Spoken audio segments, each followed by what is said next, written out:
There is a piece of fired clay in the world tonight that is older than every religion you have ever heard of, older than every empire whose name you know, older than the alphabet you are using right now to process these words. It is the color of pale sand. It fits roughly in two open hands held together. Its surface is covered in the wedge-shaped marks, pressed into wet earth by a reed stylus, by a human hand, on a morning somewhere between 3,000 and 4,000 years ago. And if you can read cuneiform, the writing system the Sumerians invented, the oldest writing system ever found on Earth, what those marks say is not a grain tally. It is not a hymn. It is not a royal decree or a boundary marker or a record of cattle sold. What those wedge-shaped marks say, pressed into clay with deliberate care on that ordinary morning, is this.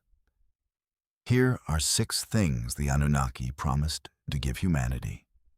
6 specific commitments, recorded, made permanent in the most durable material available, preserved across 4 millennia of flood, fire, conquest, silence, and desert burial. That tablet exists. Right now, tonight, while you breathe in your quiet room, it exists. And what it contains is what we are going to explore together. Welcome. I am genuinely glad you are here. Wherever here is for you right now. Maybe you are lying in a darkened room with the house settled into its particular nighttime stillness. That specific quiet where the appliances hum at a frequency you only notice when everything else has stopped. Maybe the city outside your window is still moving, its distant sound reduced to something almost like white noise, and you have found a calm pocket inside all of that. Maybe you are somewhere rural, and the quiet outside is the heavier kind, the kind that has texture to it, that presses back gently. Whatever the hour, however the day unfolded, whatever it asked of you, whatever it left unresolved, you made your way here. That is genuinely enough. Before we go any further, if these ancient journeys carry you somewhere useful before sleep, if you find yourself returning to this kind of exploration, please consider subscribing. It takes a single moment, and it means these stories keep arriving for you. Now, take a slow breath, a real one. Let it travel all the way down. Feel the surface beneath your body, its specific weight, its particular warmth or coolness, the way it supports you without asking anything in return. You don't need to hold any thought tonight. You don't need to remember or analyze or reach any conclusion. Let your jaw loosen slightly. Let your shoulders release downward. You are not going anywhere. There is nowhere to be but here, in this moment, in this quiet, with this story. Picture the night sky above Mesopotamia 4,000 years ago. No electric light for 1,000 miles in any direction, no city glow on any horizon, no headlights on any road, no screen in any window. The darkness there was the real kind, the kind that has almost entirely vanished from the modern world. And in that darkness, the Milky Way was not the faint smear most of us have seen on a clear night far from cities. It was a blazing river, impossibly bright, a dense, luminous band arching from one edge of the sky to the other, so present that it cast a faint shadow on the ground below. The Tigris and Euphrates moved beneath it in the darkness, heavy and slow with silt, their banks thick with reeds that hissed in the warm night air. Frogs called from the shallow water at the margins. The smell of wet earth and vegetation drifted across the flood plain, carrying the particular warmth of shallow water that has held the sun's heat all day and releases it slowly into the night. And somewhere in that landscape, in the oldest city on earth, in a room lit by a small oil lamp whose flame would have moved in the breath of anyone who entered, a scribe sat cross-legged on a woven mat, a piece of wet clay the size of his two open hands resting on a flat board before him, pressing a trimmed reed stylus into the surface with the careful, practiced pressure of someone who has done this 10,000 times and understands that this particular pressing matters more than most. He was recording something the priests had told him must be made permanent, something spoken aloud for generations in the temple above him, something that had existed in oral tradition long enough that the people in charge had decided it needed to become clay, needed to exist in a form that could not be argued with, could not be misremembered, could not fade. 6 promises made by the Anunnaki, ode to humanity. Written down, the tablet he pressed that morning would outlast his city. It would outlast his dynasty, his language, and his civilization. It would survive the burning of the great library of Nineveh in 612 BCE. The fire that was supposed to erase it instead baked it harder. It would rest in desert sand for 2,000 years while empires rose and crumbled above it, while the very language pressed into its surface became a dead tongue that no living person could read.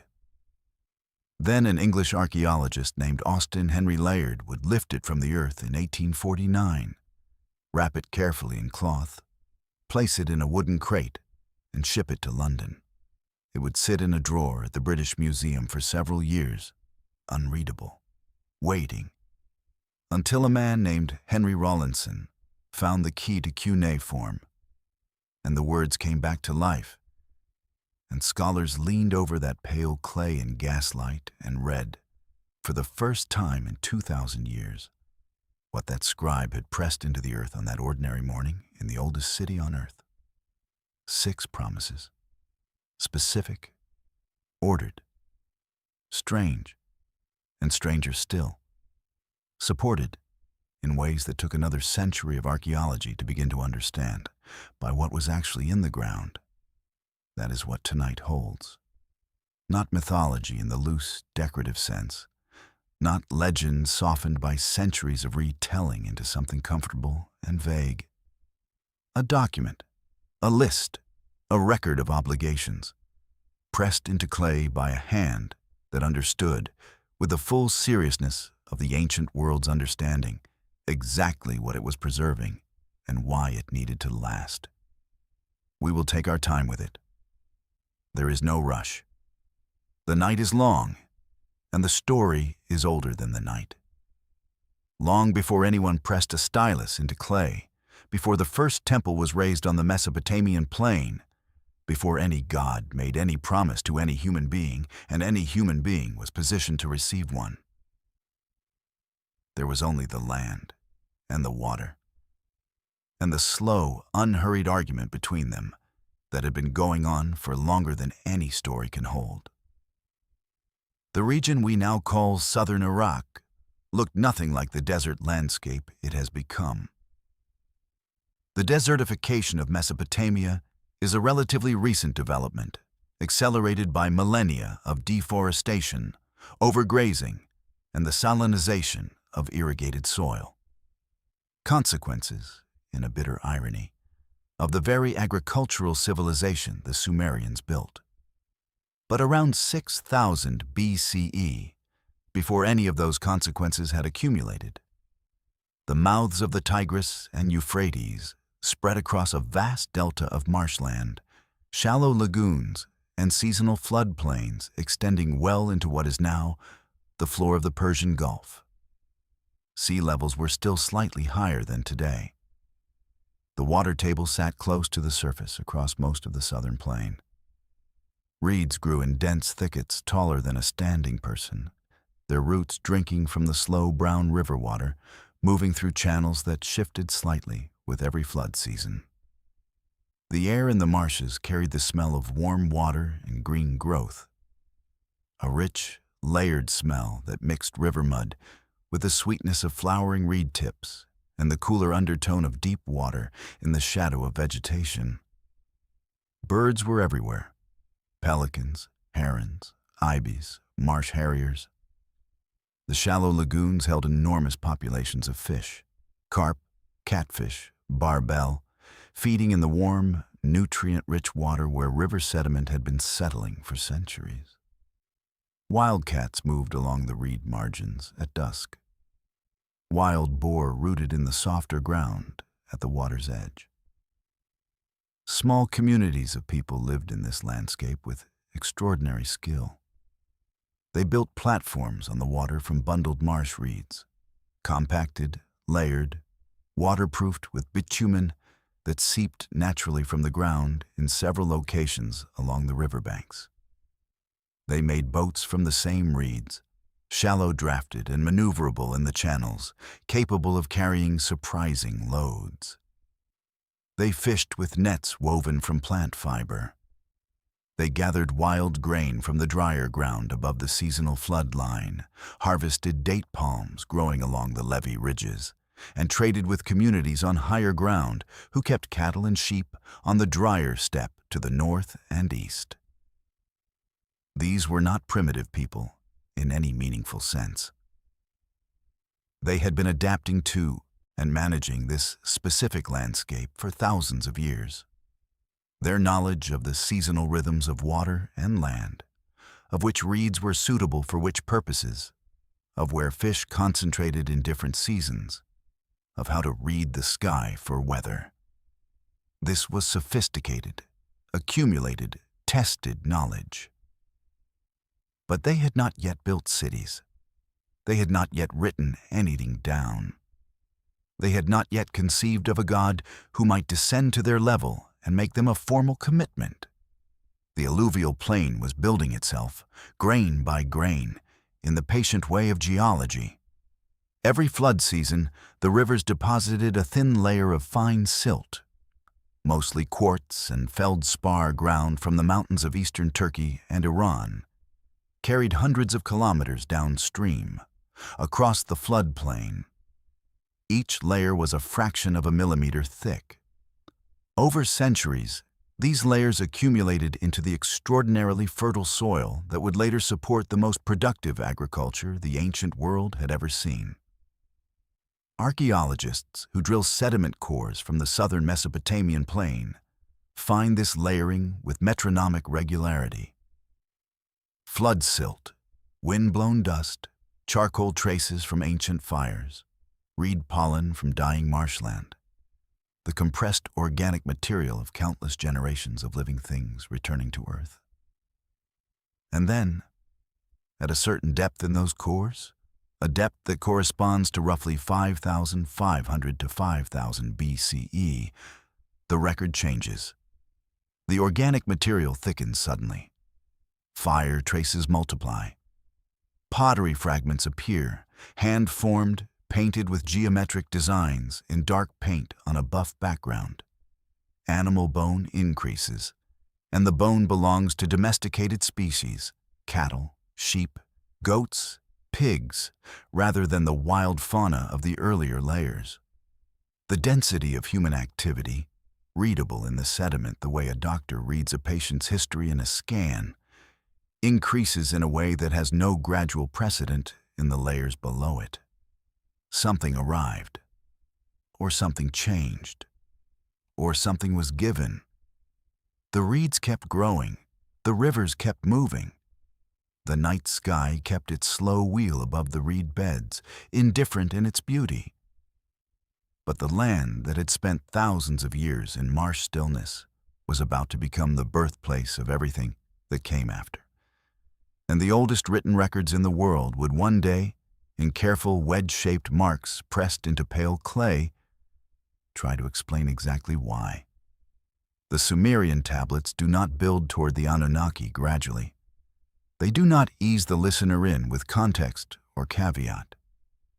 They begin with the Anunnaki already present, already powerful, already organized, already in the middle of a project that Earth was merely one component of. The tablets assume you understand who they are, the way you assume a listener understands who the rain is when you say it fell. But for us, arriving from 4,000 years of distance, some introduction is necessary. according to the manuscripts, and here the word according to carries real weight because what follows is the Sumerian record presented as they presented it. The Anunnaki came from a planet called Nibiru. The texts describe it as existing in the outer solar system, following an elongated elliptical orbit that brings it into close proximity with the inner planets approximately every 3,600 years. This period, one orbital cycle of Nibiru, was called a shar by the Sumerians, and it appears as a unit of time in several administrative and astronomical contexts in the tablets beyond its cosmological usage. Whether Nibiru corresponds to any known or theorized object in the outer solar system, a ninth planet whose gravitational signature has been inferred from anomalies in the orbits of trans-Neptunian objects. Proposed by astronomers Konstantin Batygin and Mike Brown in 2016, is a question that remains genuinely open in planetary science. The crisis that drove the Anunnaki to leave Nibiru is described across several tablets with a consistency that suggests the account was well established in Sumerian oral tradition before it was written down. Nibiru's atmosphere was failing. The planet's climate had destabilized.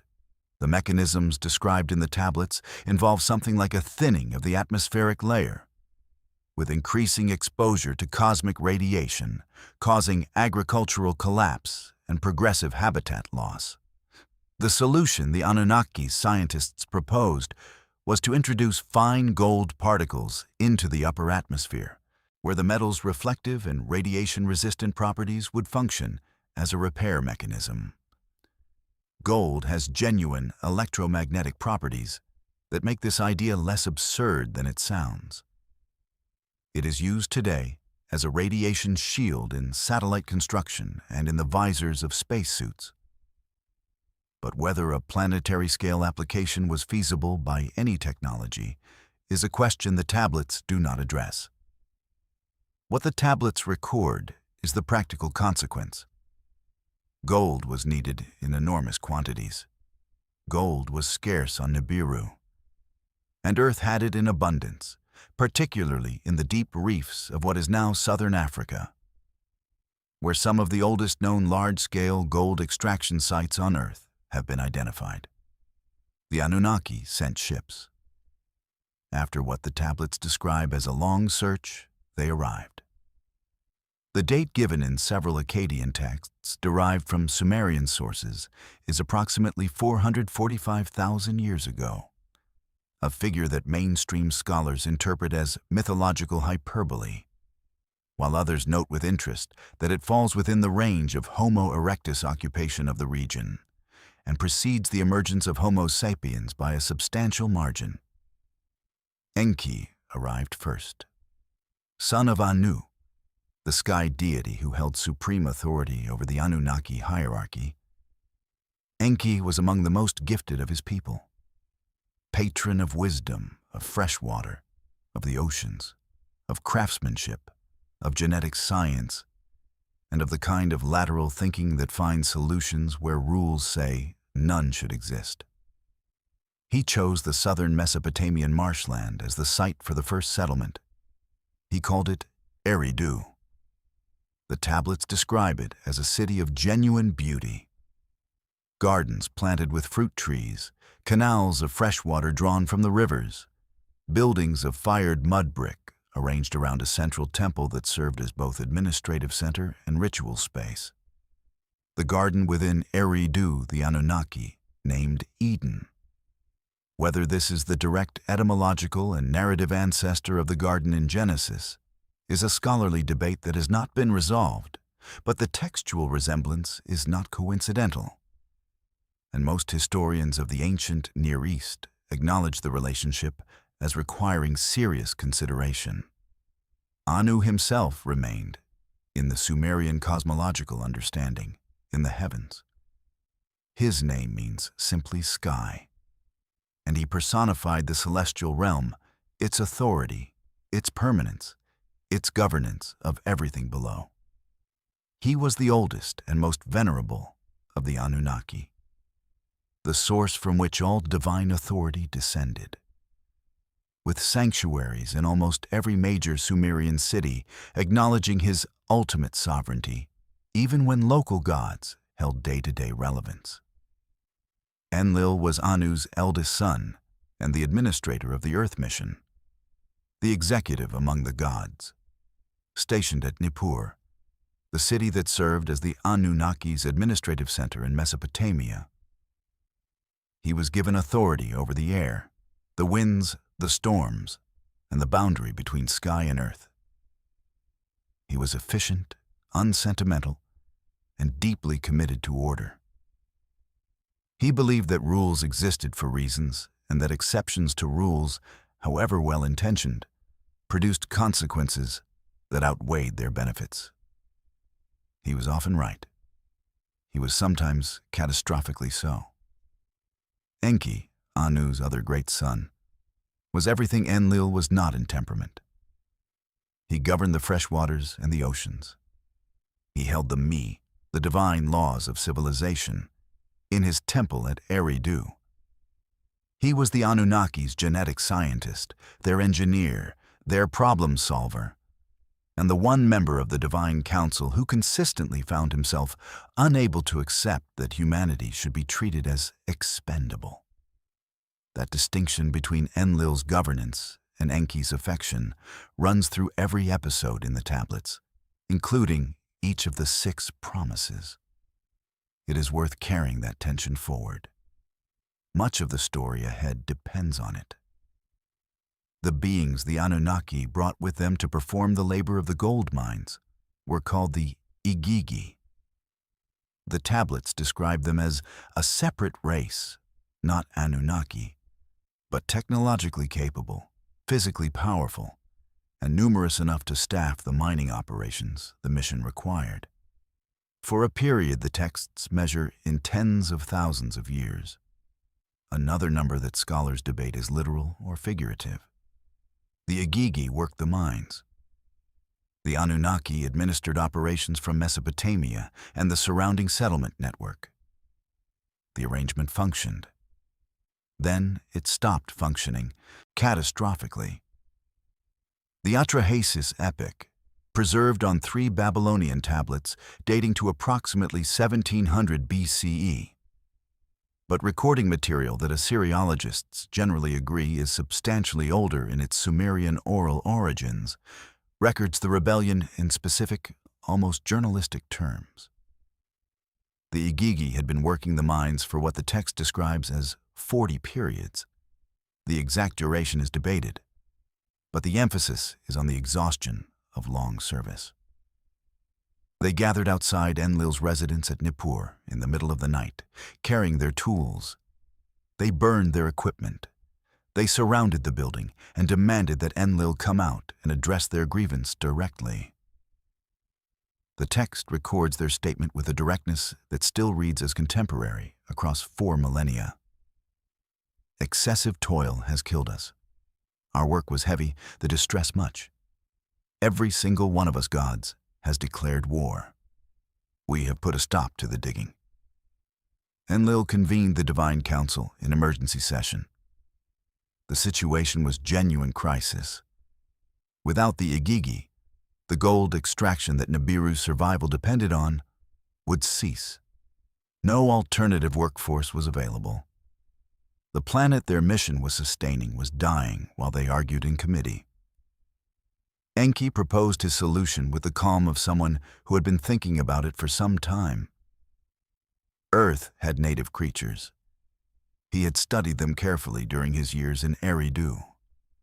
The bipedal primates of the region possessed a biological architecture of unexpected sophistication. Their brains were large relative to body size. Their hands were dexterous. Their social organization showed genuine cooperative capacity.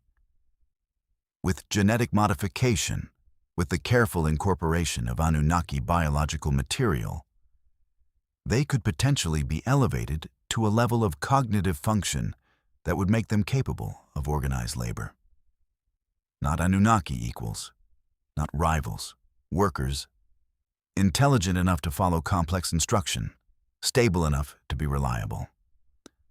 The council agreed. The project began. What followed, by the tablet's account, was a process of genuine biological experimentation that produced results ranging from the merely strange to the actively alarming. The early hybrid attempts are described in several Sumerian and Akkadian texts, with a mixture of clinical detail and something that reads uncomfortably like dark humor. Beings with too many limbs, or limbs in wrong configurations. Beings whose internal organ arrangements didn't function. Beings who could not eat or could not see, or whose reproductive systems were non-functional. The Enuma Elish and related creation texts mention these failed prototypes in passing, without dwelling on them, the way a scientific paper might mention negative experimental results in a footnote. The Nephilim, mentioned in the tablets and notably in Genesis 6:4, which describes them as the sons of God coming to earth and producing giant offspring, appear to represent a partially successful intermediate stage. The tablets describe beings of extraordinary physical size and strength, substantially larger than ordinary humans, possessed of genuine intelligence, but without the behavioral modulation that makes sustained cooperative labor possible. They were too powerful to control reliably, too unpredictable to manage at scale. The tablets record them with a kind of resigned acknowledgement. Impressive, but not what was needed. Then came Adamu. His name, meaning the one of earth, or in some translations, the dark earth one, a reference to the color of the Mesopotamian clay from which he was, in the creation mythology, literally formed, marks him as the first successful result of Enki and Ninhursag's genetic project. The tablets record his emergence with a gravity that distinguishes it from the earlier attempts. He could speak. He could learn. He retained what he was taught. He could follow complex sequences of instruction across extended time periods. He understood cause and effect in a way that made him genuinely useful rather than merely powerful. He was made in Eridu. He was placed in the garden called Eden. He was given work to do, and he was made mortal, deliberately, carefully, with full Anunnaki awareness of the boundary that mortality represented.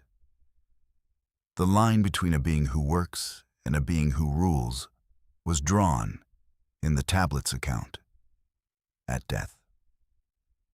But once Adamu existed, once there were beings in the world who could ask why, who could feel the difference between fair treatment and unfair treatment, who could remember what they had been told and compare it to what they experienced. The relationship between the Anunnaki and humanity required something more formal than supervision. Management was not enough. What was required, in the logic of the tablets, were terms. Formal, recorded, binding terms. The 6 promises were those terms. The Sumerians had a concept at the heart of their theological understanding that is difficult to translate cleanly into English, because English has no direct equivalent. The word was me, pronounced roughly may, and it referred to something between a law and a power and a principle. The fundamental operating instructions of civilization itself. The me were not commandments in the moral sense. They were closer to what a physicist might call the laws of nature, except that they governed human social existence rather than physical reality. The deep structural rules that made organized human life not just possible, but coherent. The tablets enumerate them in a list that has survived in sufficient completeness to give a clear picture of the Sumerian understanding. The me include kingship, the descended throne, the office of high priestess, descent to the underworld, ascent from it, the weapons of war, the scribal arts, the craft of the smith, the leather-working craft, the building craft, music in its various forms, the function of the temple, the institution of the city, the lamentation, the rejoicing of the heart, the art of deception, the descent of the god into the shrine, the art of lovemaking. 94 items in total, in the most complete versions. A comprehensive inventory of everything that separates organized civilization from raw survival. These me were held by the gods. Specifically, Enki held the majority of them, stored in his temple at Eridu in a kind of divine repository. They were not merely symbolic holdings. The Sumerian understanding was that if Enki released a me, it became active in the human world. If he withheld one, that aspect of civilization was unavailable to humanity. He was, in the most literal sense, available to Sumerian theology, the keeper of human potential.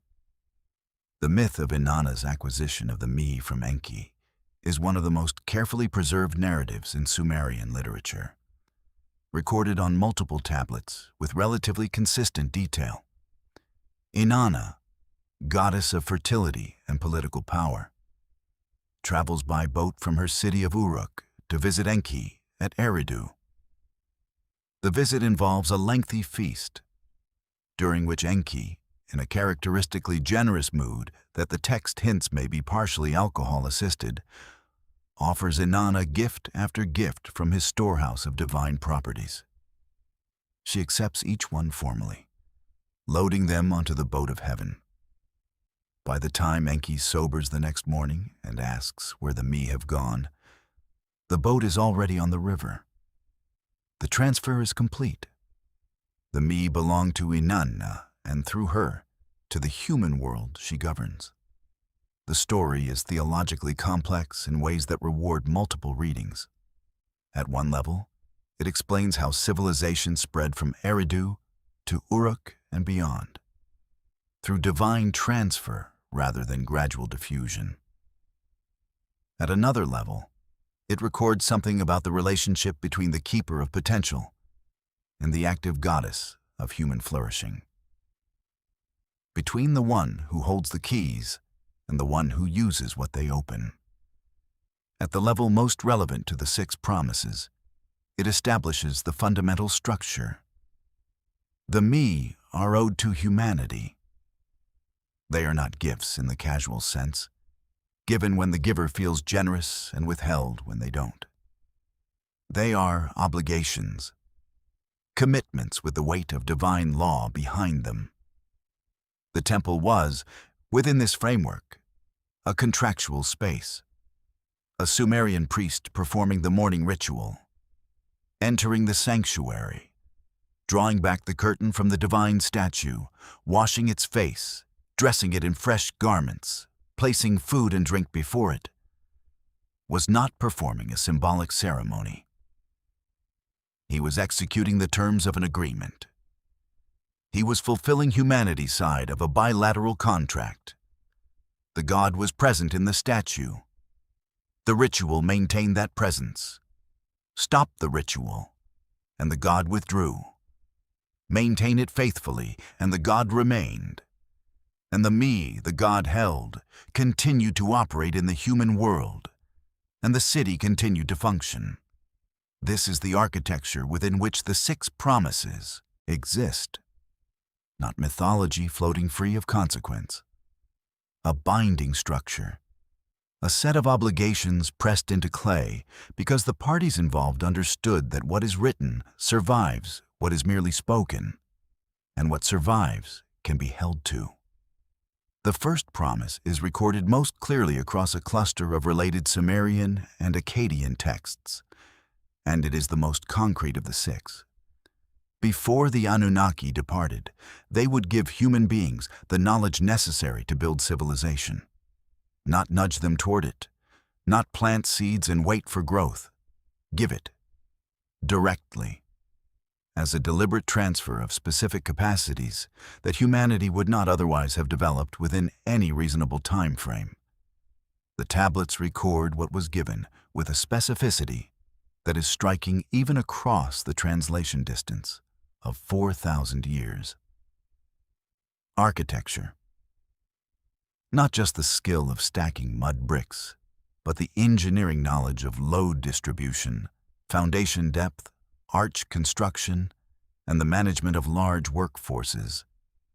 Mathematics, specifically the sexagesimal system, base 60, which produced the 360-degree circle, the 60-minute hour, and the 60-second minute that structure every clock and compass and navigational system in use anywhere on Earth today. Music theory. The diatonic scale and its intervals, recorded in Sumerian temple hymns, with pitch notations that musicologists have identified as coherent with the harmonic series. Writing. Cuneiform itself, capable from its earliest documented forms of recording complex, administrative, literary, and theological content. The archaeological record surrounding the emergence of these capacities contains a detail that has never been satisfactorily explained within conventional developmental models. Most human cultural innovations show clear developmental trajectories. Early crude forms, gradual refinement, increasing sophistication over centuries or millennia. Egyptian hieroglyphics show this. Chinese characters show it. The alphabet shows it. But Sumerian cuneiform appears in the archaeological record around 3,200 BCE in a form already capable of recording multi-layered content, administrative complexity, and literary nuance. The intermediate stages, the simple proto-writing that should precede it, have been found only in the most rudimentary form. The jump from the earliest marks to functional cuneiform is disproportionately large relative to the time elapsed. The same pattern appears in Sumerian mathematics. The sexagesimal system arrives in the earliest administrative records already complete and immediately applied to problems of genuine complexity. Field area calculations, grain distribution across large populations, interest calculations on loans. No simpler numerical system precedes it in the Sumerian record. It does not develop from a cruder base 10 or base 12 system. It simply appears, functional and sophisticated, in the earliest layers where mathematics is recorded at all. Mainstream scholars generally explain this as the result of an unusually gifted cultural moment, a confluence of geographical advantage, agricultural surplus, and social organization that catalyzed rapid intellectual development. This is a reasonable explanation.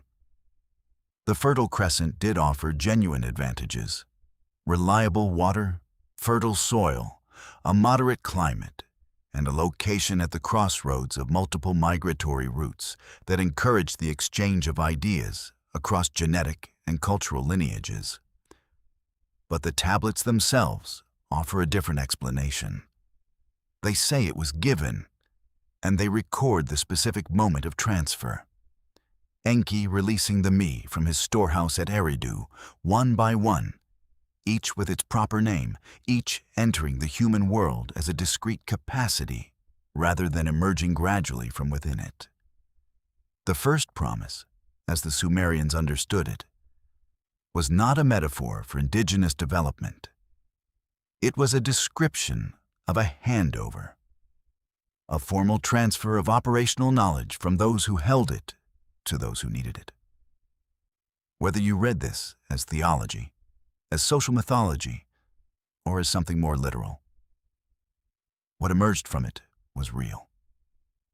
Within 5 centuries of those first cuneiform marks, Sumerian civilization had produced written law, systematic astronomy, architectural engineering capable of the ziggurats, a musical tradition with recorded theory, and a medical practice that included surgical procedures and a pharmacological system drawing on more than 200 plant and mineral substances. The first promise, by any honest measure, was kept. The second promise is recorded across 3 separate Sumerian texts, with a consistency of detail that suggests a shared source. And it is the promise most directly corroborated by physical evidence in the ground. It is the commitment that even when destruction came, even when the gods themselves had decided to let humanity perish, one among them would not allow it. The tablets describe the circumstances that made this promise necessary. Nibiru, returning to its close orbital approach near Earth after one of its 3,600-year cycles, exerted gravitational effects on the planet's climate system. The polar ice sheets destabilized. The glaciers retreated with unusual speed. Sea levels rose. Rainfall across the Mesopotamian plain intensified beyond anything the river system could accommodate, and the result was a flood of a scale the tablets describe with controlled horror. Not a seasonal inundation, but a drowning of the entire known world. Enlil called the Divine Council. His argument, by the tablet's account, was practical as much as punitive. Humanity had grown beyond the terms the Anunnaki had originally established. The tablets record his frustration with a specificity that makes him oddly relatable. The noise, the sheer unpredictable expansiveness of human population growth, the way humans kept finding ways to exceed whatever boundaries were set for them. The flood, as Enlil framed it to the council, was not cruelty. It was management, a restoration of appropriate scale. The council agreed, and critically, they bound themselves collectively not to warn the humans below. Enki did not break the agreement. He found a way around it. The Eridu Genesis tablet, one of the oldest Sumerian literary texts in existence, records the moment in language of deliberate indirection. Enki did not speak to Ziusudra, the man the tablets name as the flood survivor, directly. He spoke to the wall of a reed house. He addressed the building materials, not the person inside. Reed fence, wall, wall. Hear me, reed fence. Attend to me, wall. And through the wall, Ziusudra heard, Man of Shurupak, son of Ubar Tutu, tear down your house, build a boat, abandon your possessions, seek living things. The boat that you build, let its dimensions be measured. Let its roof be like the vault of heaven. The message was technically not delivered to a human being. The terms of the council's agreement were technically not violated. The promise to humanity was kept through an act of deliberate semantic precision that reads, across 4,000 years, as both clever and deeply compassionate. An intelligence finding the exact gap in an unjust rule through which something essential could be saved. The flood deposits at Mesopotamian archaeological sites give this narrative a physical dimension that archaeologists have been processing carefully since Leonard Woolley excavated in the 1920s.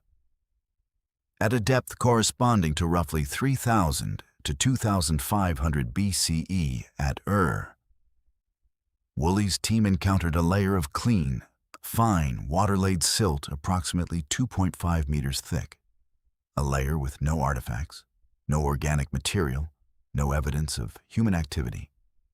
Below it, a distinct earlier culture. Above it, a different culture resuming. The silt layer was deposited by water, moving slowly enough to leave fine particles, but with enough volume to cover everything in the lower city entirely. Similar deposits appear at Shurupak and at Kish, though they date to different periods, confirming that catastrophic inundation was a recurring reality in the region, not a single event. The Black Sea hypothesis, proposed by geologists William Ryan and Walter Pittman in their 1997 research, and subsequently debated extensively in geological and archaeological literature, adds a larger scale dimension. Their core sampling evidence suggested that approximately 7,600 years ago, around 5,600 BCE, rising Mediterranean sea levels breached the Bosphorus land bridge, which had previously separated the saltwater Mediterranean from the freshwater Black Sea basin.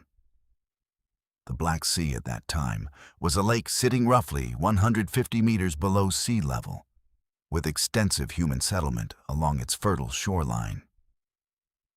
The breach, Ryan and Pittman calculated, would have poured salt water into the basin at a rate equivalent to roughly 200 times the flow of Niagara Falls, raising the lake level by approximately 15 centimeters per day, and ultimately flooding an area the size of Florida.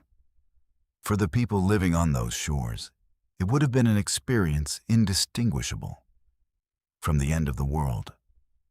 The second promise carries its weight precisely because it was kept against official decision. Enki did not protect Ziusudra because the council approved it. He did it because he could not do otherwise. Because something in him recognized that the beings Ninhursag and he had made, the beings who had learned to speak and build and love and grieve, deserved to continue. The promise was not institutional. It was personal. And it is the most human of the 6 commitments the Anunnaki made, the one that cost the most to keep. Survival was the second promise. But surviving into what? A world emptied by flood, its familiar geography altered, its previous social structures dissolved in the waters. This world needed framework. The third promise addressed that need directly. The Anunnaki would give humanity the architecture of governance, the structures within which human beings could organize themselves at scale, resolve disputes, distribute resources, and maintain the social fabric that makes civilization something more than proximity. The Sumerian king list is among the most extraordinary documents the ancient world has left us. It survives in multiple copies, the most complete being a clay prism now held in the Ashmolean Museum in Oxford, inscribed around 1800 BCE. The list begins before the flood and continues after it, recording the names of kings, their cities, and the lengths of their reigns in an unbroken sequence that Sumerian scribes treated as historical record rather than mythology. Its opening line has been translated and retranslated across 150 years of Assyriology. But its meaning has never been seriously in doubt. When kingship descended from heaven, kingship was in Eridu, not invented in Eridu, not developed in Eridu, descended there, arrived from above, given. The pre-flood kings in the list reign for extraordinary durations. Alulim of Eridu for 28,800 years, Alalgar for 36,000, Enmenlu-Ana for 43,200. These numbers follow a pattern. They are all multiples of 3,600, which is one Shar, one orbital cycle of Nibiru. Scholars who favor mythological interpretation read these as symbolic, numbers encoding cosmic cycles rather than literal lifespans. Those who lean toward literal interpretations note that the Anunnaki, if they existed as the tablets describe, would have had lifespans dramatically extended relative to human experience, and that what reads as mythological hyperbole in a human framework might be straightforward record-keeping in an Anunnaki one. After the flood, the list continues with reigns that reduce progressively toward human scale. Thousands of years first, then centuries, then decades. The city of Kish appears as the first post-Diluvian seat of kingship. Its king's reigns run to 1,200 years, then 900, then 600, then numbers approaching the merely extraordinary rather than the impossible. The pattern suggests a narrative of gradual normalization, the divine duration of Anunnaki rule tapering, as humanity increasingly governs itself within the framework that was given. The ziggurats were the physical infrastructure of this third promise. The tablets record the Anunnaki, instructing their construction before departure. Not as monuments to divine glory, but as functional centers around which organized civilization could operate. Each major Sumerian city was organized around its ziggurat in a way that made the sacred precinct the literal center of administrative, economic, and spiritual life. The temple housed the city's grain reserves in its lower levels. The priests who managed the grain distribution also managed the calendar, the legal system, and the negotiation of trade agreements with other cities. The god at the top of the ziggurat, present in the sanctuary, attended daily, was simultaneously the city's chief administrator, its ultimate legal authority, and its representative in the cosmic order that the Anunnaki had established. The ziggurat at Ur, built by King Ur-Nama around 2100 BCE and substantially restored, gives the clearest physical sense of what these structures were. Its base measures 64 meters by 45 meters. 3 massive platforms rise in diminishing stages to a height of approximately 15 meters. The original height before erosion, based on surviving proportional evidence in the Gudea cylinder's architectural descriptions. The core is solid sun-dried mud brick. The exterior is fired brick set in bitumen, the same natural asphalt that seeped from the ground at various points along the Euphrates, harvested and used as a waterproof mortar. The corners of the base are oriented to the cardinal points within a few degrees of precision. The primary axis aligns with the rising point of specific stars at the time of construction. The Code of Ur-Nama, inscribed on stone tablets around 2100 BCE and representing the oldest surviving complete legal code in the world, makes its divine authorization explicit in its prologue. Ur-Nama declares that Nana, the moon god, chose him for kingship, that Enlil, speaking from Nippur, confirmed the appointment, that Anu, the sky father, sanctioned the establishment of justice in the land. The laws that follow, covering bodily injury, false accusation, divorce settlements, the wages of agricultural workers, the rights of slaves and freed slaves, the obligations of those in authority, are not Ur-Nama's invention. They are heaven-descended frameworks implemented through a heaven-authorized king. The third promise gave humanity something the second promise had made urgently necessary: a way to live together after catastrophe that did not require constant divine intervention to prevent collapse. A framework that could run itself, provided it was maintained within its original terms.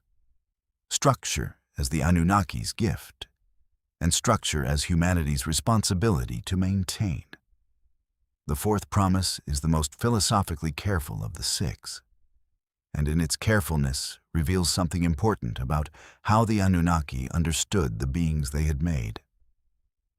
They promised wisdom, but the tablets are precise, almost surgically precise, about what kind of wisdom, in what quantity, and where the boundary was drawn. Nana, the moon god, is the Anunnaki figure most directly associated with the educational dimension of this promise. The tablets describe him as a teacher of scientific and astronomical concepts, patient, systematic, and willing to share knowledge that other Anunnaki might have been more protective of. The lunar cycles that Sumerian astronomers tracked with extraordinary accuracy, predicting eclipses, calculating the synodic periods of visible planets, maintaining a lunisolar calendar accurate enough to synchronize agricultural timing with celestial mechanics. Derived from traditions the tablets attribute to Nana's direct instruction. The Venus cycle calculations preserved in Sumerian astronomical texts are accurate to within minutes of modern measurement for the period they describe, a precision that required sustained, systematic observation across multiple generations and a mathematical framework capable of handling the complexity. But the deeper cosmological knowledge, the mechanics of Nibiru's orbit, the physics of the atmosphere repair project, the biological science of the genetic creation itself, this remained sealed. The fourth promise gave humanity the tools to understand the world it lived in. It was carefully constructed to stop short of giving humanity the tools to transcend that world.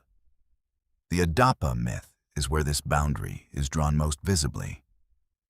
Adapa, whose name means model of man, and who the Akkadian tablets identify as the first sage, created by Enki specifically to serve as high priest at Eridu, broke the wing of the south wind through an act of supernatural strength that surprised even him. He was summoned to the heavens to answer for the damage. Enki prepared him for the journey with specific instructions. When you arrive, the doorkeepers of Anu's heaven will be Tammuz and Gizida. Speak to them of the disappearance of divine figures from earth. They will be moved by this and will speak well of you to Anu. And then, when you stand before Anu, he will offer you food and water. Do not eat. Do not drink. Anu received Adapa with something closer to curiosity than anger. Here was this creature of Enki's making, articulate, perceptive, clearly possessed of genuine intelligence. The doorkeepers had spoken well of him. Anu found himself unexpectedly willing to offer a gift. The tablets record what he offered as the bread of life and the water of life, the substances that confer immortality, the crossing of the final boundary between human and divine existence. Adapa refused. He followed Enki's instructions. He declined immortality. The tablet records Anu's response as genuine puzzlement. Why, he asks, did Enki give you wide understanding and open knowledge, and then prevent you from obtaining life? The question hangs in the text without a fully satisfying answer. Did Enki warn Adapa away from the food and water to protect him from a trap? Was the offer genuine, and Enki's warning the act of a father who needed his creation to remain mortal? Was it a test of obedience? The tablet does not close the question. It leaves it suspended in the space between what was given and what was withheld, exactly where the fourth promise lives. What the tablets are clear about is the outcome. Adapa returned to Earth as the wisest of mortal beings, understanding the divine order, capable of serving as intermediary between human and divine worlds, possessing knowledge that no ordinary human had access to, but mortal, bounded by death, contained within the human condition that Enki and Ninhursag had designed with such care. The fourth promise gave enough. It was constructed with deliberate precision to give exactly enough. The fifth promise is the one that left the most physical evidence. It is the commitment that generated the most visible structures in the ancient world, and the one whose terms were most clearly maintained by both parties across the longest period. The Anunnaki promised to inhabit the temples humanity built for them. Build us a dwelling, the tablets record. Maintain it faithfully, and we will be present within it. The Gudea cylinders are among the most detailed documents of temple construction in any ancient culture. These two large clay cylinders, each roughly a meter tall, were excavated from Lagash in the late 19th century and are now the centerpiece of the Sumerian collection at the Louvre in Paris. They record, across more than 1,300 lines of cuneiform, the complete history of the construction of a temple to the god Ningirsu at Lagash around 2150 BCE. Their specificity is remarkable. not just the ritual dimensions, but the logistics, the sourcing of materials, the management of labor, the sequence of construction phases, and the divine instructions that governed every decision. Gudea, the governor of Lagash, received his initial instructions in a dream. The tablets describe the dream's content with careful detail. A divine figure appeared and gave Gudea specific architectural specifications. The orientation of the building, the proportions of its chambers, the materials required. A second figure, identified as the goddess Nindub, held a lapis lazuli tablet on which the floor plan was inscribed. A third figure held a stylus of pure gold and was engaged in calculating the stars. A fourth carried a sacred brick mold. Gudea woke uncertain whether he had understood correctly and prayed for clarification.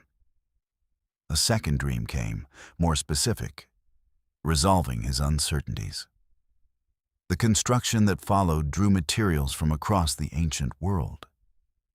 Timber came from cedar forests in Lebanon, transported by sea to the mouth of the Euphrates and then upstream by river barge, a journey of roughly 1,500 kilometers. Stone came from quarries in the Zagros Mountains, 400 kilometers to the east.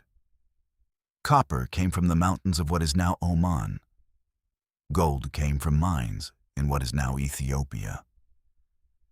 Lapis lazuli, the deep blue stone the Sumerians valued above almost all others for its color, which they associated with the night sky, came from Badakhshan in what is now Afghanistan.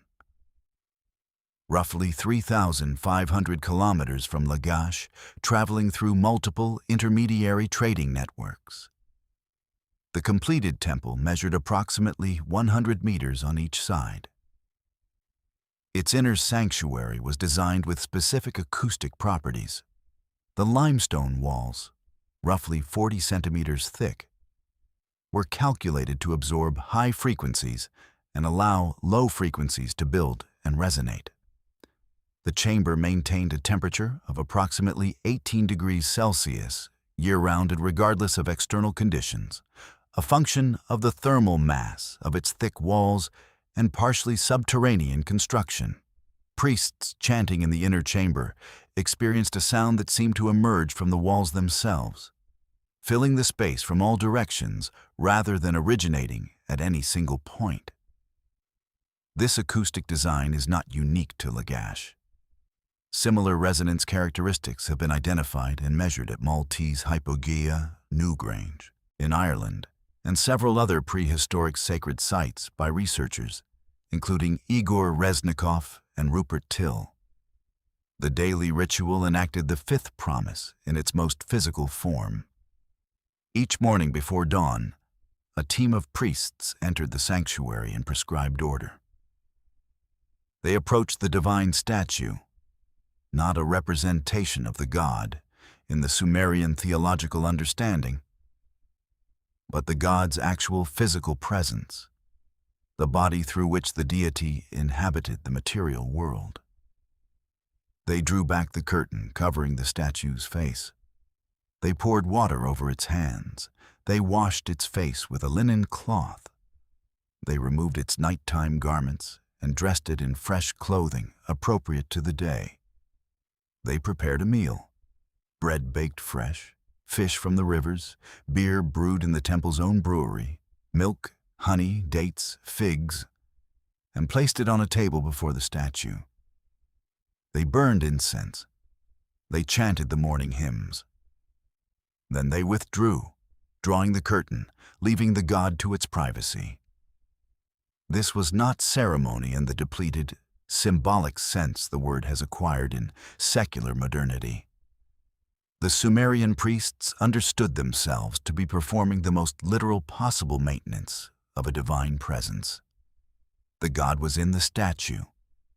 The god ate the food, not in the sense of physical consumption, but in the sense of absorbing the ritual energy the preparation represented. The god was kept present, kept comfortable, kept willing to remain through the exact fulfillment of the fifth promise's terms. Build us a house. We will come. Maintain it faithfully. We will stay.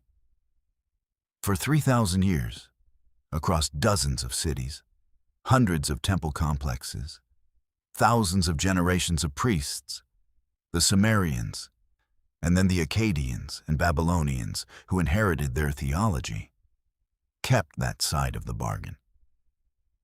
Whether the presence they felt was divine, psychological, or both at once, the temples were full. The fifth promise was honored by both parties for longer than most civilizations have lasted in their entirety. The sixth promise is the quietest of the six, and the one that has traveled furthest. It is not stated in any single tablet with the clarity of the others. It is encoded, distributed across multiple texts, embedded in the architecture of the ziggurats, implicit in the theological logic that runs through the entire Sumerian understanding of divine-human relationship. Its essence is simple. The Anunnaki would come back.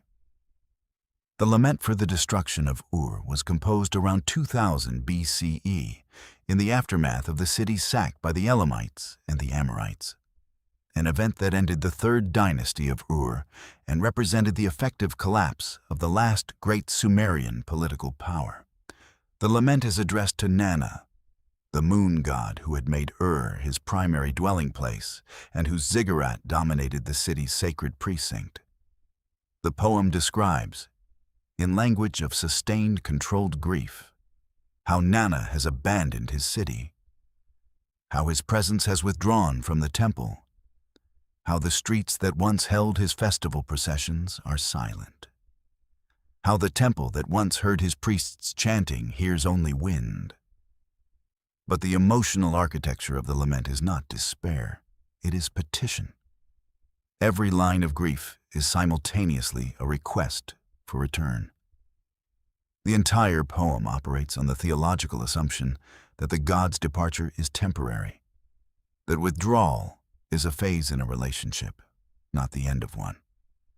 The final sections of the lament addressed Nana directly, asking him to return to his city, to restore his presence to the ziggurat, to hear the prayers that continue to be offered even in his absence. The assumption of return is so fundamental to the text structure that without it, the poem would have no coherent shape. You do not petition someone whose departure is permanent. You petition someone who can still choose to come back. The ziggurats encode the sixth promise in their very orientation. The astronomical alignments of major Sumerian sacred structures are not decorative. The primary axis of the ziggurat at Ur aligns with the rising point of specific stars at particular times of year. The complex at Nippur, which the tablets describe as the Anunnaki's primary administrative center, encodes solar and stellar orientations in its broader urban layout.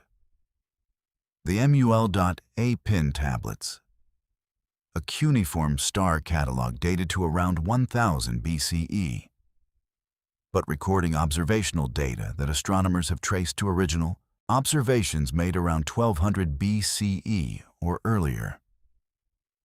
List 66 stars and constellations with positional data corresponding to modern astronomical calculation with an accuracy that required sustained precision observation across multiple generations.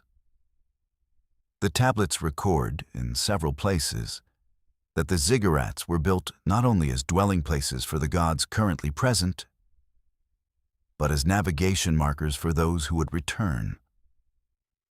The constellation alignments were designed to be readable from a sufficient distance, to function as landmarks identifiable from above, corresponding to the stellar positions the Anunnaki had cataloged during their initial survey of the planet. Build these temples in these orientations, the tablets record as instruction, so that we will recognize Earth when we approach it again, so that we will know where to land. The mechanism the tablets describe is Nibiru's orbital cycle. Every 3,600 years, every Shar, Nibiru returns to proximity with Earth. The original arrival corresponded to one such approach. The departure, after the flood, corresponded to the beginning of the next long cycle outward. The sixth promise implies that the following close approach would bring the Anunnaki back. Whether that cycle has since completed, whether it completed in the time of Babylon or Rome or the present, the tablets do not specify. What they record is the promise itself, stated without ambiguity about the if and open about the when. We are going. We will return. The stars we showed you will guide us back. Keep the temples. Watch the sky. 6 promises, all recorded, all pressed into clay on a morning 4,000 years ago by a hand that understood the weight of what it was preserving. For 2,000 years, the tablets lay in the ground, and no living person could read what they contained. Sumerian had died as a spoken language around 2000 BCE, displaced by Akkadian as the everyday tongue of Mesopotamia. It survived in the scribal schools of Babylon and Assur for another millennium as a liturgical and scholarly language, the way Latin survived in medieval European monasteries. Copied by students who understood the grammatical structure well enough to reproduce it, but who had lost the living cultural context that gives a language its deepest dimensions of meaning. When the last scribal schools closed in the early centuries of the Common Era, the final thread broke.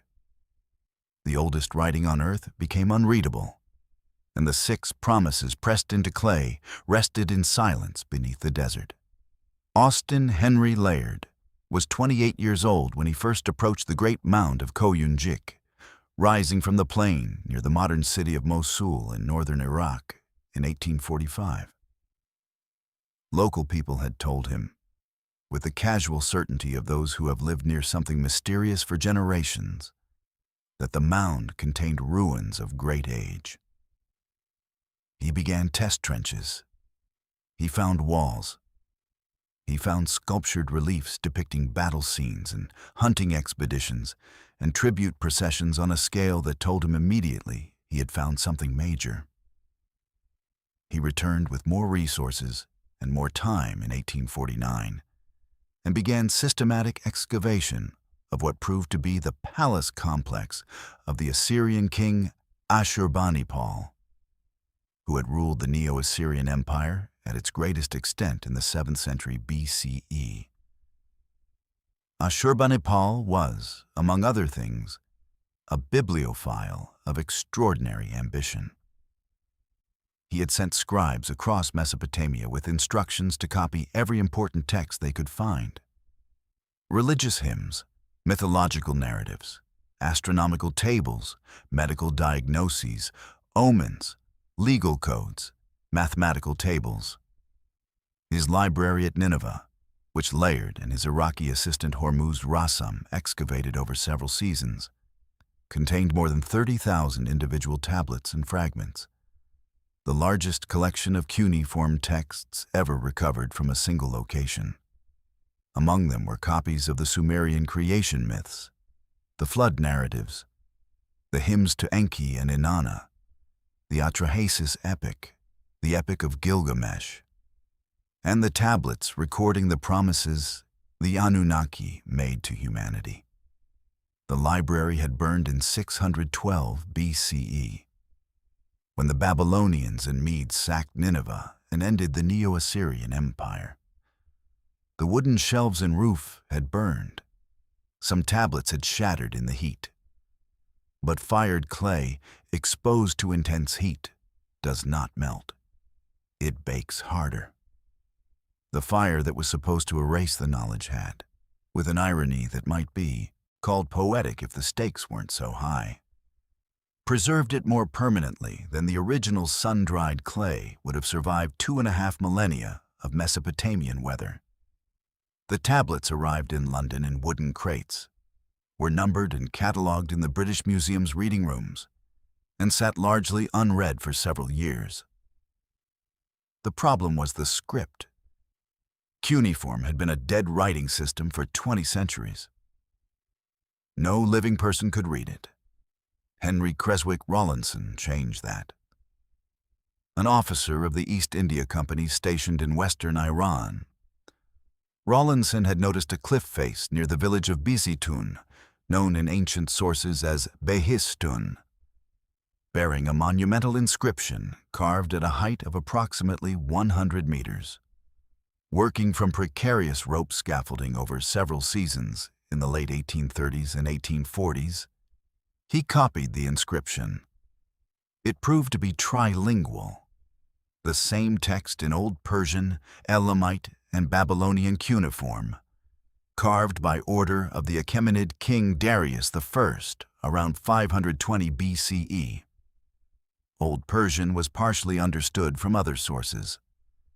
By working between languages, by finding proper names that must appear in all three versions, Rawlinson began breaking the cuneiform system.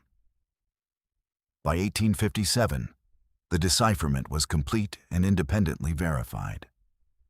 4 scholars translated the same Assyrian text separately, without consulting each other, and their results were compared by the Royal Asiatic Society in London. The agreement was near perfect. George Smith, a self-taught Assyriologist who had begun his career at the British Museum as an engraver of banknotes before teaching himself to read cuneiform from the catalog tablets, next was working in the museum study rooms in November 1872, when he recognized something remarkable in a fragmentary tablet from Ashurbanipal's library.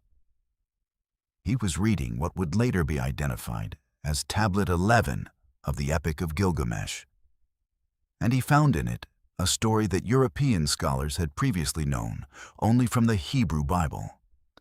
A man warned by a god to build a boat, a great flood sent to destroy humanity, birds sent out to find land, a covenant never to repeat the destruction. Smith reportedly stood up from his desk, began pacing the room, and started removing his jacket, behavior his colleagues in the reading room found startling. In the agitated excitement of someone who has just watched 2 worlds collide. The oldest story had just spoken directly into the Victorian present. The tablets could be read. The promises they contained were available again. The tablets told the story. The ground, when archaeologists began to open it systematically, told the same story in a different language. The language of stratified soil, potsherds, foundation walls, burned grain, and the accumulated physical evidence of uninterrupted human devotion to specific sacred locations across spans of time that stagger the imagination. Eridu, the first city, the place the tablets name as the Anunnaki's initial settlement, the location where Adamu was created, was excavated by Iraqi archaeologists Fuad Safar and Seton Lloyd over a series of field seasons between 1946 and 1963. The site is now a low mound rising from flat, salt-encrusted desert approximately 24 kilometers southwest of the modern city of Nasiriyah in southern Iraq. It looks, from a distance, like every other mound in the region.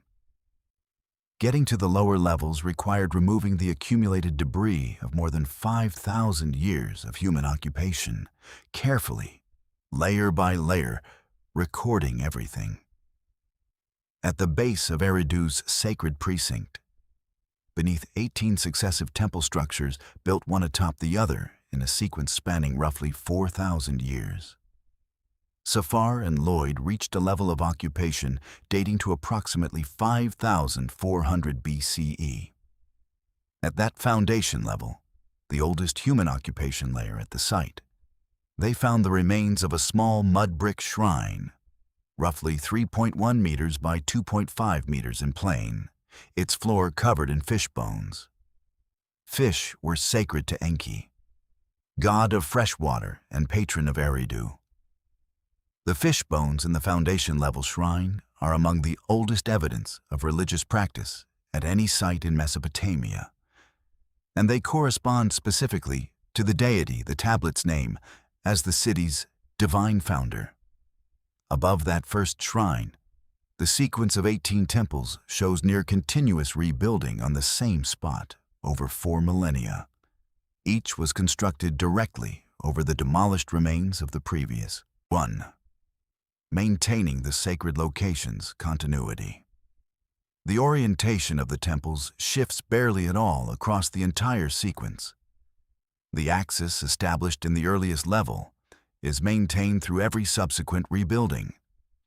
Whatever made that specific point in the Mesopotamian landscape sacred in 5400 BCE remained sacred to every subsequent generation that built there. Through cultural transitions, political upheavals, language changes, and the full sweep of Sumerian, Akkadian, and Babylonian civilization. The pottery associated with Eridu's earliest occupation layers belongs to what archaeologists call the Ubaid culture. Hand-formed vessels painted with geometric designs in dark paint on buff clay. This pottery type is found across an extraordinary geographical range. Throughout Mesopotamia, north into Anatolia, east into Iran, south along the Arabian coastline, and into the Persian Gulf. Its distribution covers a larger area than any subsequent cultural tradition in the region until the spread of Islam. The Ubaid period, dated from approximately 6,500 to 3,800 BCE, represents a cultural unity across thousands of kilometers that preceded writing, preceded cities in the fully developed sense, and preceded any of the administrative mechanisms that would later allow empires to spread cultural practices across distance. Ground-penetrating radar surveys conducted at Uruk, the city that succeeded Eridu as Mesopotamia's dominant urban center, and which the tablets identify as Inanna's city, home of the first kingship after the flood, have revealed the extent of what remains unexcavated. Entire districts of the ancient city, covering dozens of hectares, show subsurface signatures of streets, building foundations, and possible canal infrastructure extending well beyond the areas where excavation has occurred. The survey data suggests that current archaeological knowledge of Uruk is based on examination of perhaps 10 to 15% of the site's total extent. Similar proportions apply to most major Sumerian sites. Current estimates in Mesopotamian archaeology suggest that 90% of known Sumerian sites remain unexcavated.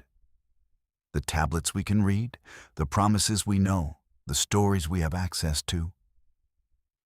They may represent a small fraction of a record that still exists in the ground, waiting for the conditions, the funding, the political stability, and the time that systematic excavation requires.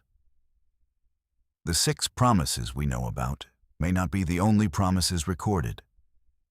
The names we know may not be the only names. The 6 promises can be read in 2 serious ways, and intellectual honesty requires presenting both with equal care, because the evidence does not force a definitive choice between them. Samuel Noah Kramer spent 50 years translating and interpreting Sumerian literary texts, and his scholarship remains foundational to the field.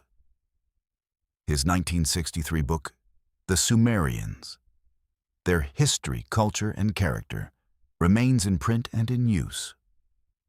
Kramer read the Anunnaki as the Sumerian theological imagination's way of making sense of civilization's origins. A sophisticated mythological framework that encoded real agricultural, astronomical, and social knowledge in narrative form. The me, in his reading, were a cultural inventory. The Sumerians listing everything that made them civilized and attributing it to divine origin because no other explanatory framework was available to them. The flood narrative reflected geological reality, filtered through cultural memory and theological interpretation. The ziggurats represented the human impulse to build toward heaven, to locate the sacred at the intersection of earth and sky. The 6 promises were the theological backbone of a priestly institution that needed divine authorization to function as a social regulator. Thorkild Jakobsen, Kramer's contemporary and equal in Assyriology, developed a related reading that emphasized the psychological and cosmological dimensions of Sumerian theology. His concept of Mesopotamian religion as an experience of the divine in natural forces, Nana as the moon itself, not merely its patron, Enki as fresh water itself, not merely its god, gave the promises a different texture. In Jakobsen's reading, the 6 promises were the Sumerian way of describing the relationship between humanity and the natural forces that sustain it. Civilization given by the complexity of the natural world, protection guaranteed by the river's tendency to flood and recede, rather than only flood structure derived from the patterns of seasonal agriculture, wisdom bounded by the limits of the human lifespan, presence available in the sacred spaces humans create, and return encoded in the cyclical nature of every natural phenomenon. Zecharia Sitchin read the same tablets from a starting position of radical literalism. His 1976 book, The 12th Planet, argued that the Anunnaki were extraterrestrial beings who arrived from a real planet called Nibiru, that their genetic manipulation of early hominids was a real biological event whose traces survive in the human genome, and that the 6 promises were actual contractual commitments between an advanced spacefaring species and the species they engineered. Sitchin based his case on specific textual passages, particularly the astronomical descriptions of Nibiru's orbit, which he argued could not be metaphorical because they were too technically specific, and the genetic language of the Adamu creation accounts, which he read as straightforwardly descriptive of a laboratory procedure. Mainstream Assyriologists have been largely critical of Sitchin's translations, identifying what they consider significant errors in his readings of specific cuneiform signs and arguing that his interpretations require forcing passages that have more conventional grammatical readings. The specific astronomical calculations he attributed to Nibiru's orbital mechanics have not been confirmed by planetary scientists, and the genetic evidence he claimed to find in the human genome predating what standard evolutionary models predict has not been replicated in subsequent genomic research. But the questions his work raised have not dissolved, and some of them are genuinely unresolved. The suddenness of Sumerian civilization's emergence remains a real feature of the archaeological record, not a fabrication. The sophistication of Sumerian astronomical knowledge relative to the tools available for its collection remains remarkable by any standard. The consistency of flood narratives across cultures that had no known contact with Mesopotamia, found in indigenous Australian traditions, in Mesoamerican mythology, in Chinese classical texts, remains a pattern that conventional diffusionist models struggle to fully account for. The tablets do not ask us to choose. They present what was known and believed by the people who pressed them into clay, with the full weight of their civilization's understanding. Whether the Anunnaki were gods or beings from another world, or the human imagination reaching toward an explanation for its own extraordinary capacities. The civilization these promises built was entirely real. The knowledge they encoded worked. The calendar still works. The mathematics still work. The legal and social structures they established are still visible through multiple layers of transmission in legal systems currently in use on every inhabited continent. Set aside the question of origin. Look only at the result. within roughly 5 centuries of the earliest cuneiform records, a period shorter than the interval between the founding of Jamestown and today. The civilization that the six promises either generated or described had produced the following: a writing system capable of recording legal contracts, love poetry, medical diagnoses, astronomical observations, mythological narratives, and administrative records simultaneously. A mathematical framework, the sexagesimal system, accurate and flexible enough to calculate compound interest on grain loans, determine the area of irregular fields, predict the movements of visible planets, and structure a calendar system whose fundamental units, the 60-minute hour and the 360-degree circle, remain the invisible skeleton of every clock and every compass currently in use anywhere on Earth. An astronomical tradition that tracked the synodic periods of Venus, Jupiter, Saturn, Mercury, and Mars, with accuracy sufficient for reliable long-term prediction.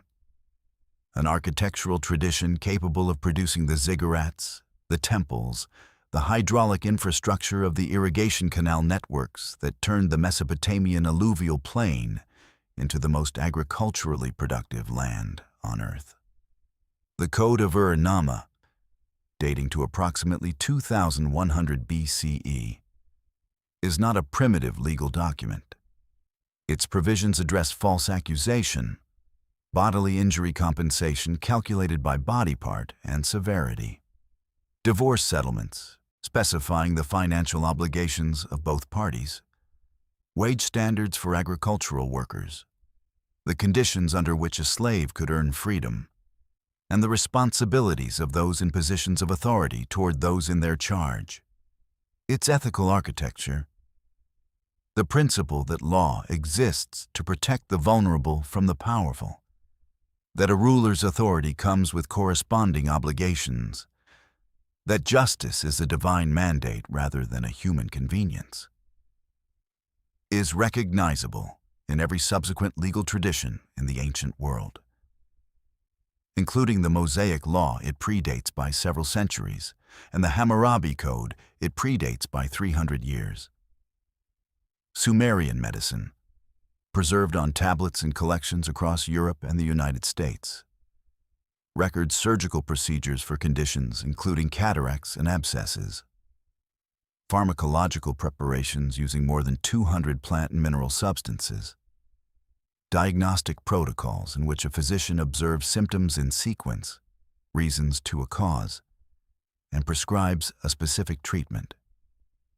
The Diagnostic Handbook, compiled around 1000 BCE but drawing on a Sumerian medical tradition at least 1,000 years older, contains over 3,000 individual diagnoses organized by body region and symptom cluster in a classification logic that anticipates the organizational principles of modern medicine by 3 millennia. Music theory. The diatonic scale, the basis of Western music, is present in Sumerian temple hymns with pitch notation dating to approximately 1400 BCE, recording a musical tradition that is substantially older. The lyre, one of the first complex string instruments, appears in Sumerian burial sites at Ur, with specimens recovered by Leonard Woolley still holding their original strings and their tuning pegs still set, allowing modern musicians to reconstruct the tuning and confirm its relationship to the harmonic series. Hydraulic engineering. The canal networks of ancient Mesopotamia moved water across distances of hundreds of kilometers, maintained grade across flat terrain with precision that required surveying instruments and mathematical calculation, and supported agricultural production sufficient to feed cities of 40,000 to 80,000 people. Population densities the ancient world would not see again at comparable technological levels for another 2,000 years. The first literary narrative in human history is Sumerian. The Epic of Gilgamesh, in its Sumerian form predating the better-known Akkadian version by at least 5 centuries, follows a king's journey from the arrogance of power through friendship, loss, grief, and the failure to circumvent death, to a final acceptance of the human condition. Its themes are indistinguishable from the themes of great literature in any subsequent tradition. The limits of heroism, the irreversibility of death, the question of what constitutes a meaningful life in the face of mortality. It was written down more than 4,000 years ago. It reads, in good translation, as contemporary. The 6 promises produced all of this. Whatever their origin, divine gift, extraterrestrial transfer, extraordinary indigenous genius, or some layered combination that our current categories are insufficient to describe. They worked. The civilization they generated became the foundation on which every subsequent civilization in the Western tradition was built. And through the Silk Road and oceanic trade networks, their influence extended to every inhabited corner of the earth. Not everything pressed into clay came through. Some of the loss is measurable. Some of it is the kind of loss that has no inventory, because the inventory itself was lost. The sack of Nineveh in 612 BCE destroyed the physical library that Ashurbanipal had assembled. 30,000 tablets and fragments recovered from the rubble represented what the fire left. How many tablets were burned entirely, reduced to unreadable fragments too small to catalog, scattered across the floor of a burning room, is unknowable. The Babylonian campaign that destroyed Nineveh was thorough. The fire burned for days. The destruction of the Library of Alexandria, actually several successive destructions, spread across centuries. From Julius Caesar's accidental fire in 48 BCE, through Theophilus's attacks on pagan institutions in 391 CE, and the final disruptions of the Arab conquest in 642 CE. Removed whatever Hellenic translations and summaries of Mesopotamian, texts had accumulated in the greatest library of the ancient world. The scale of that loss is estimated but not known. Ancient sources give the library's holdings as between 200,000 and 700,000 scrolls. The range of that estimate reflects how little we actually know about what was there. On the night of April 10th, 2003, as American military forces entered Baghdad, the Iraq Museum was left unguarded. Over the following days, thieves removed approximately 15,000 objects from its storage rooms and display galleries. Cylinder seals, small carved cylinders used to make impressions in wet clay, among the most portable and uniquely identifiable artifacts of the ancient world, were taken by the handful. Cuneiform tablets were removed from their padded storage drawers. Gold and silver objects, bronze figurines, carved ivories from the Assyrian palace reliefs. Some objects were recovered in the years following, through Interpol tracking, the work of scholars like Maguire Gibson at the University of Chicago, and international law enforcement cooperation. Many have not been found. Some are believed to be in private collections. Some may have been destroyed by people who did not understand what they held. The Electronic Text Corpus of Sumerian Literature Project at Oxford University, which has been publishing Sumerian literary texts in digital transliteration and translation since 1997, estimates that its current holdings represent approximately 1/3 of the Sumerian literary tradition accessible in extant tablets. The work of translation is ongoing. New tablets emerge regularly from legal and sometimes illegal excavations, each requiring cataloging, conservation, transliteration, linguistic analysis, and interpretation in the context of the existing corpus. The project is expected to continue for decades. Sumerian as a language died as a vehicle of everyday thought and expression around 2000 BCE.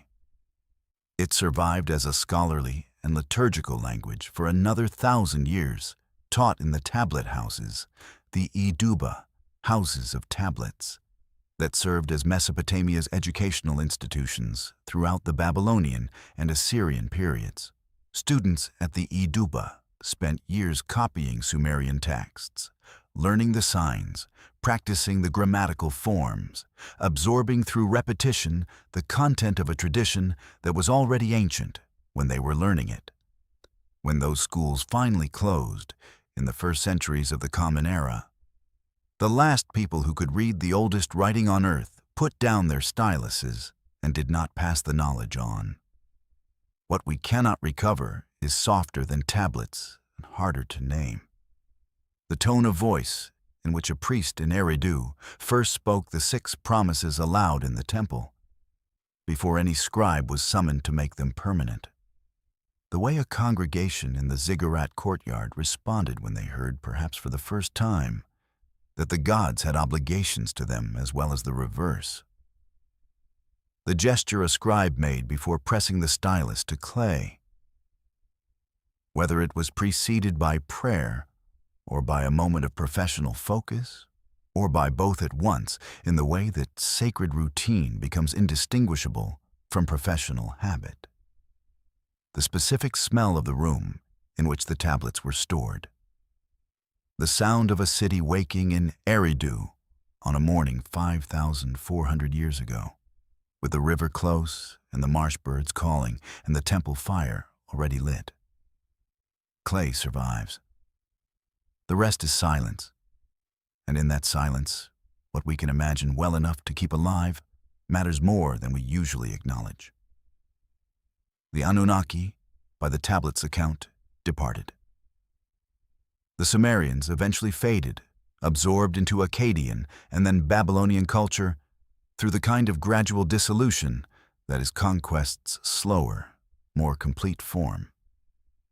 The cities filled with silt, the language died, and the 6 promises kept moving through time with the tenacity of water, finding the lowest path through any landscape. The Akkadians absorbed Sumerian theology the way a river absorbs a tributary. The current deepens, changes color slightly, but the direction holds. Enlil became Bel, retaining his administrative function and his city at Nippur. Enki became Ea, keeping his domain over freshwater and wisdom and the complicated affection for humanity that had led him to speak through a reed wall when the divine council had agreed to silence. Inanna became Ishtar, and her cult spread across the ancient Near East with a momentum that outlasted every empire that tried to absorb or redirect it. Through Akkadian, Babylonian, Assyrian, Phoenician, and eventually Greek culture, where she appears as Aphrodite, carrying with her the dual portfolio of love and war that the Sumerians had given Inanna at the beginning. The flood narrative, the second promise, the rescue of humanity against the council's decision, traveled faster and further than any other element of the 6 promises. The Sumerian account of Ziusudra became the Akkadian account of Utnapishtim in the Epic of Gilgamesh, a text that was copied and distributed across the ancient Near East with the energy of a story that people everywhere recognized as important. Tablets from the Amarna archive in Egypt, from Hattusa in Anatolia, from Megiddo in Canaan, all contain fragments of the Gilgamesh tradition, indicating that by 1400 BCE, it was a pan-regional narrative shared across cultures that otherwise had distinct literary traditions. The Hebrew flood narrative, recorded in its written form between the 10th and 6th centuries BCE in what became Genesis, shares specific details with the Akkadian version that most scholars consider evidence of direct textual influence.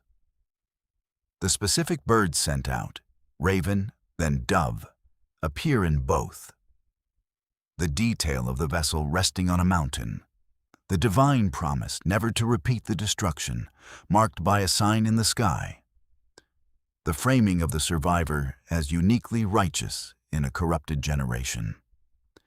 These parallels are too specific to be independent inventions. The second promise, the commitment that humanity would not be allowed to perish entirely, traveled from Enki's coded warning to a reed wall in Eridu, to the Hebrew Bible, to the Christian New Testament, to the Quran, becoming one of the most widely known narratives in human history.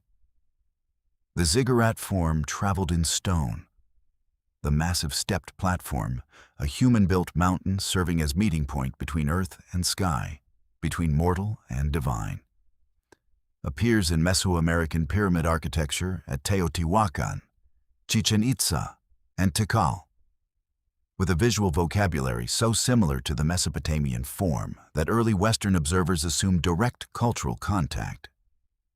Current archaeological consensus holds that the Mesoamerican forms developed independently. No evidence of Sumerian contact with the Americas has been confirmed. But the architectural parallel remains striking. Two traditions, separated by an ocean, arriving independently at the same solution to the same theological problem. Or alternatively, two inheritors of a shared earlier tradition whose common source has not yet been found. Kingship described as heaven descended appears in the political theology of the Egyptian pharaoh, who was the son of Ra and the embodiment of Horus. It appears in the Chinese concept of the mandate of heaven, the divine authorization that gives a ruling dynasty legitimacy and withdraws that authorization when the dynasty becomes unworthy. It appears in the divine right of European medieval kings, framed in Christian rather than Sumerian terms, but carrying the same essential claim. Authority descends from above, and a ruler's legitimacy derives from something larger than human consensus. The Enuma Elish, the Babylonian creation epic that incorporated the Anunnaki into a cosmological narrative reorganized around the supremacy of Marduk, the Babylonian national god, was recited in its entirety by the high priest of Babylon at the Akitu festival, the Babylonian New Year celebration, every year for more than 1,000 years. Each recitation was a ritual renewal of the divine human covenant.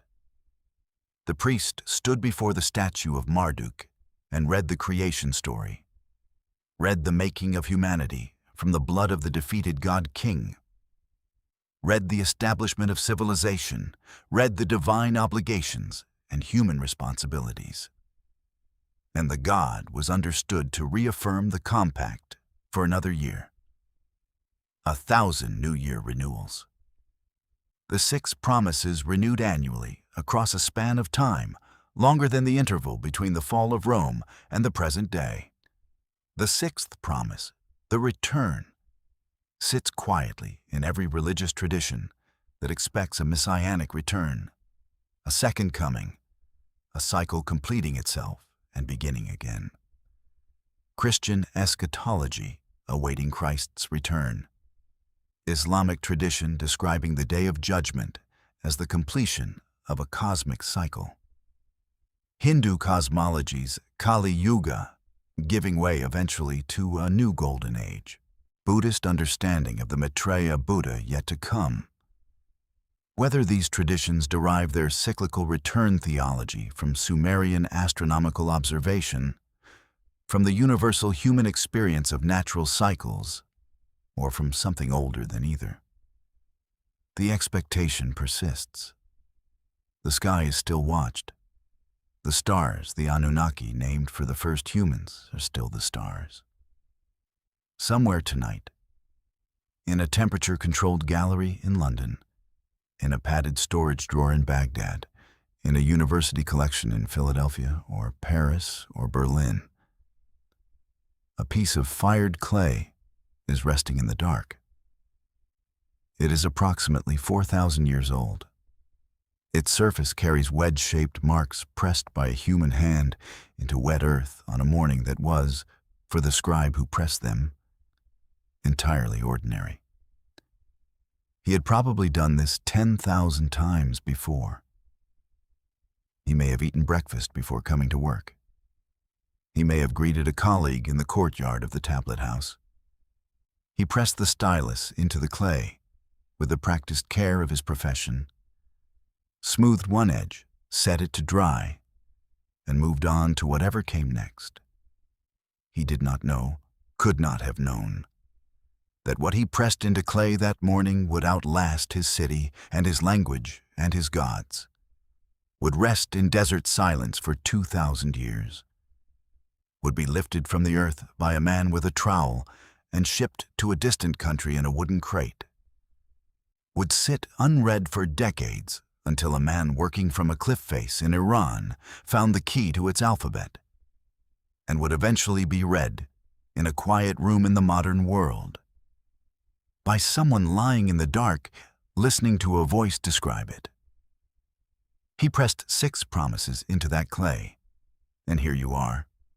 The stars the Sumerians mapped are above you tonight, whether you can see them or not. Orion rises and sets on the same schedule it followed when priests at the ziggurat of Ur watched it track across the sky above the floodplain. The Pleiades, the 7 sisters, which the Sumerians used as a calendrical marker for the spring planting season, and which Nana's astronomical teaching encoded into the sacred calendar, are there right now in their usual position, indifferent and steady.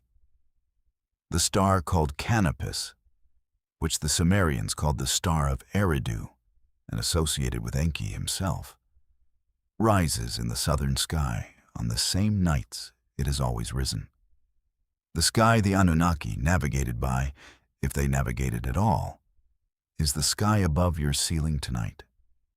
Nothing up there has changed in any way that matters to the human scale of time. Take a breath. The 6 promises shape the world you are lying in with a thoroughness that is difficult to see precisely because it is total, the way you cannot see the water you swim in. The first promise is in every word you have ever read, in every number you have ever calculated, in the 60-minute hour you checked today without thinking about where 60 came from, in the 360-degree circle implicit in every map and compass and architectural drawing, in the legal system that protects your rights, in the musical scale your nervous system has been trained since childhood to find beautiful. All of these are Sumerian. All of them arrived in your world through a chain of transmission that reaches back, link by link, to tablets pressed in Eridu and Nippur and Ur. The second promise kept humanity alive through a catastrophe the geological record confirms happened. The third promise gave human beings the idea, revolutionary, consequential, still contested, that governance derives its legitimacy from something beyond force. The fourth promise gave wisdom its shape, sufficient for flourishing, bounded at the threshold where flourishing becomes transcendence, because the beings who made it understood something about the difference between those two things. The fifth promise filled the temples with presents for 3,000 years, and the temples organized the cities, and the cities held the knowledge, and the knowledge became the world. The sixth promise left the door open. You do not need to decide tonight whether the Anunnaki were gods, or beings from another planet, or the human imagination reaching toward an explanation for its own most extraordinary capacities. You do not need to resolve what Enki intended when he warned Adapa away from immortality, whether he was protecting humanity or containing it, whether the boundary was mercy or management, or both at once. You do not need to know whether Nibiru is real, whether its orbital cycle has completed in the years since the tablets were pressed, whether the ziggurat's constellation alignments are waiting for something or commemorating something or simply encoding in stone the beauty of a sky that the people who built them could not stop watching. The tablets do not demand resolution. They were pressed into clay and placed in a room entrusted to last, and they lasted, and they have been found, and they are being read, and they will continue to be read when everyone alive tonight has returned to the earth from which, if the tablets are correct, the first humans were made. Let the questions settle now, not dismissed. They are too interesting to dismiss, and too old to deserve the impatience of quick conclusion, but settled, the way silt settles through water, slowly finding its level, becoming the ground that the next layer is built on. The Euphrates is still moving through what is now Iraq. It is narrower than it was in Sumerian times, dammed, diverted, diminished by the engineering of subsequent civilizations. But it is still there, still carrying the fine clay particles that the rivers of eastern Turkey and Iran have been grinding from their mountains for 50 million years and delivering to the sea.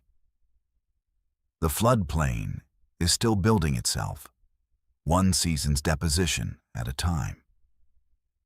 Somewhere in the ground beneath that plain, in the 90% of Sumerian sites that no trowel has yet touched, there are tablets no one has read, promises we haven't found yet, stories pressed into clay by hands that knew, with the full seriousness of their civilization's understanding, that what they were recording needed to survive. It survived. You are here.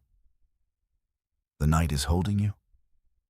The same darkness that held the reed beds and the marsh birds and the oil lamp burning in the tablet house, and the scribe pressing his stylus into wet clay on an ordinary morning 4,000 years ago. That same darkness is holding you now, steady and patient and completely indifferent to the passage of the years between that morning and this one. Rest in it.